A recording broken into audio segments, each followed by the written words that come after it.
दर्शक बंधुओं, क्या आपने कभी सोचा है कि संसार के सारे बंधनों से मुक्त होकर कोई महिला नागा साधु अपना जीवन कैसे बिताती है? किस प्रकार वह सांसारिक सुखों से दूर रहते हुए कठोर नियमों का पालन करती हैं? क्या उनका जीवन पुरुष नागा साधुओं के समान होता है या उनके लिए कुछ अलग नियम होते हैं? क्या वे भी उन्हीं शारीरिक और मानसिक तपस्याओं से गुजरती हैं?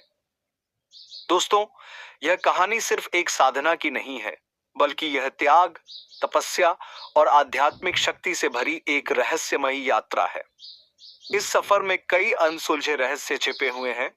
महिला नागा साधुओं की कठोर साधना, उनका समाज से संबंध और वे गूढ़ नियम जो उनकी साधना को अलग बनाते हैं। लेकिन सबसे पहले एक ऐसा प्रश्न जो सबके मन में आता है, क्या महिला नागा साधु सांसारिक जीवन से पूरी तरह मुक्त रहती हैं? और यदि हाँ, तो यह संभव कैसे हो पाता है?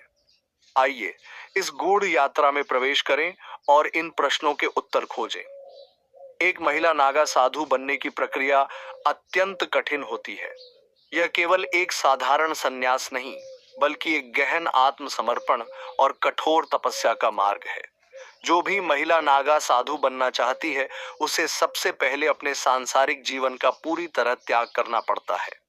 वह अपने परिवार, धन संपत्ति, सामाजिक बंधनों और यहाँ तक कि अपने नाम और पहचान को भी छोड़ देती है।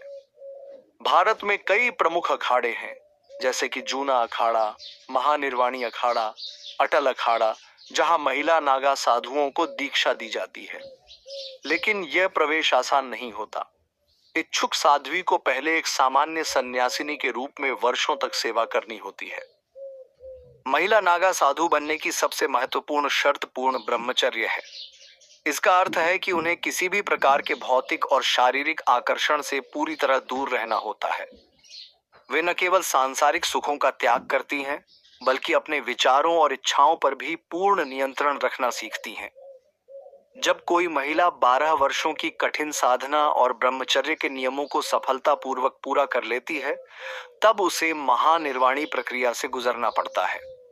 इस प्रक्रिया में उसकी पुरानी पहचान को समाप्त मान लिया जाता है और उसे नया नाम और नया जीवन मिलता है।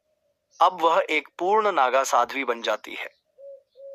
महिला नागा साधु दिन की शुरुआत ब्रह्म मुहूर्त सुबह 3 से 4 बजे में उठकर गंगा स्नान से करती हैं। यह स्नान न केवल शरीर की शुद्धि के लिए, बल्कि मानसिक और आध्यात्मिक शुद्धि के लिए भी आवश्यक माना जाता है। स्नान के बाद वे कई घंटे तक ध्यान और योग करती हैं। यह साधना उन्हें आत्मिक ऊर्जा प्राप्त करने और मानसिक स्थिरता बनाए रखने में सहायता करती है।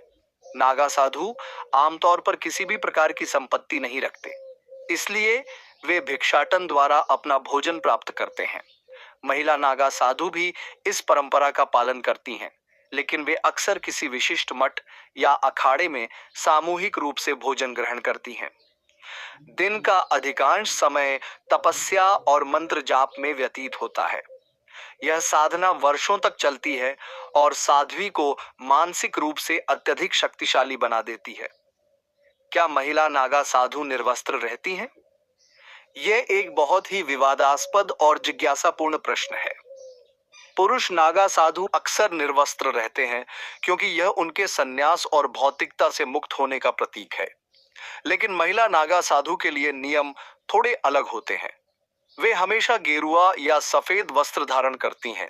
हालांकि उनका पहनावा अत्यंत साधारण होता है और वे किसी भी प्रकार के गहने या श्रृंगार से दूर रहती हैं।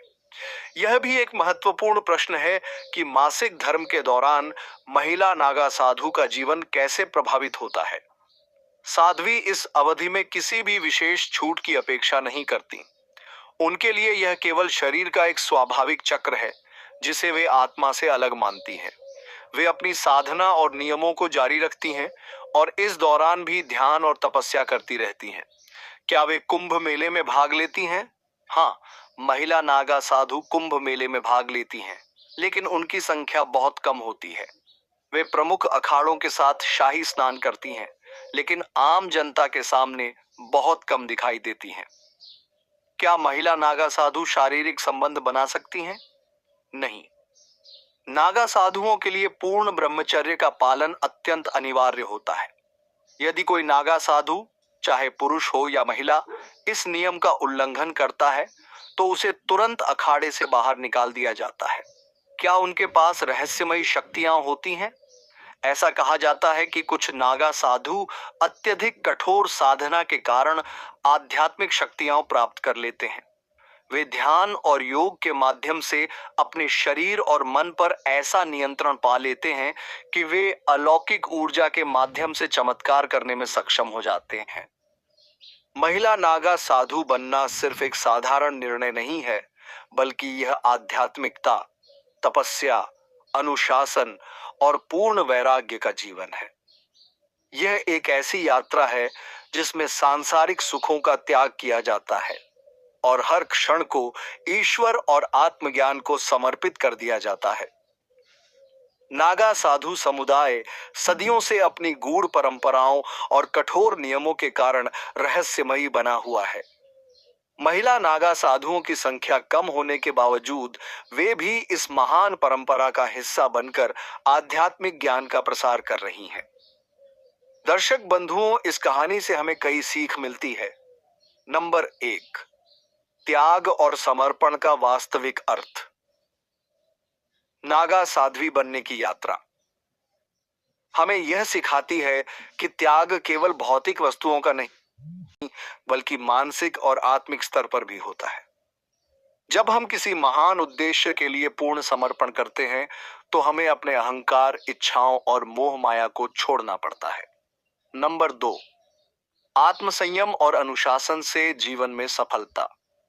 नागा साध्वियों का जीवन कठिन अनुशासन का उदाहरण है। संयम, ध्यान और कठोर तपस्या के माध्यम से वे अपने शरीर और मन पर नियंत्रण प्राप्त करती हैं। यह हमें सिखाता है कि जीवन में कोई भी लक्ष्य प्राप्त करने के लिए अनुशासन और आत्मसंयम आवश्यक है।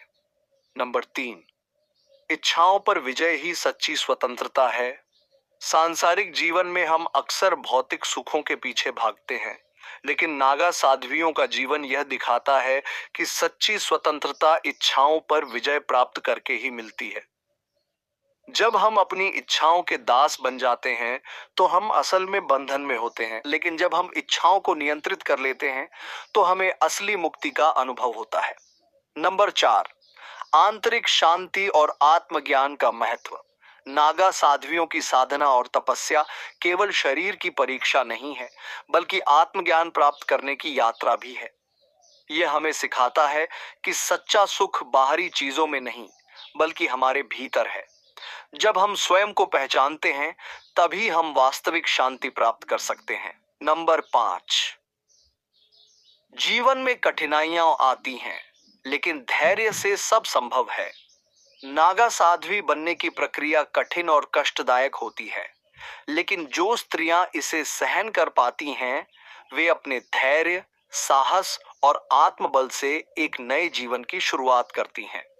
यह हमें सिखाता है कि अगर हम किसी लक्ष्य के प्रति सच्चे हैं, तो कठिनाइयां हमें रोक नहीं सकती। नंबर 6, भौतिक चीजें क्षणिक हैं, लेकिन आत्मा अमर है। नागा साध्वियां अपने शरीर को केवल एक साधन मानती हैं और अपने अंतिम लक्ष्य मोक्ष की ओर बढ़ती हैं। यह हमें सिखाता है कि भौतिक वस्तुएं और सांसारिक सुख अस्थायी हैं, लेकिन आत्मा का ज्ञान और आध्यात्मिक उन्नति शाश्वत है। यह कहानी केवल एक महिला के नागा साध्वी बनने की नहीं, बल्कि त्याग, अनुशासन और आत्मज्ञान की यात्रा की कहानी है। यह हमें सिखाती है कि यदि हम अपनी इच्छाओं, भावनाओं और मोह माया पर नियंत्रण पा लें, तो हम किसी भी कठिनाई से ऊपर उठ सकते हैं और अपने जीवन को एक उच्च उद्देश्य के लिए समर्पित कर सकते हैं। यदि आपको यह जानकारी रोचक लगी हो, तो कहानी को एक लाइक और चैनल को सब्सक्राइब जरूर करें और अपने विचार साझा करें। यह विषय जितना गूढ़ है, उतना ही अधिक चर्चा के योग्य भी है। फिर से मिलेंगे एक और नई कहानी के साथ। तब तक के लिए आप सभी को दिल से धन्यवाद।